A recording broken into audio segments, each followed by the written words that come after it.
is Group 5 at talakayin natin kung ano nga bang meron sa ML. Kaya ano, tara. Sa umaga, pagising natin, cellphone na agad ang ating unang hawak. Facebook, mag-messenger, mag-YouTube, at mag-TikTok na kung saan sunod ng mga informasyon ang ating malalaman at nasasaga. Sa video ito, ipapakita namin kung bakit mahalaga ang media information. Go! Yan! Wendy! Anong pasok share ko na? Be, 2022 pa yan! Congratulations! Nakapag-share ka na ng pages bago ka pa nag-almusal. Hindi kasi porque sinabi ni Facebook o ni Kapitbahay o ni Best Friend ay automatic na ka na.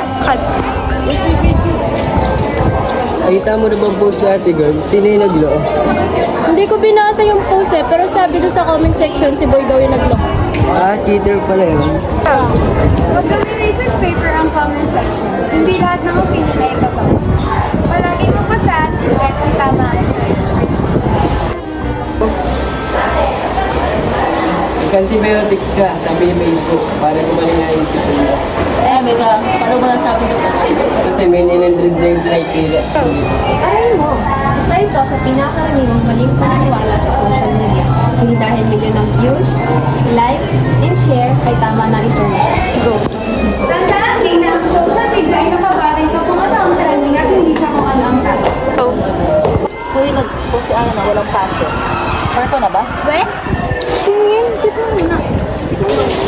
Master! Master! Paano mo malalaman kapag fake?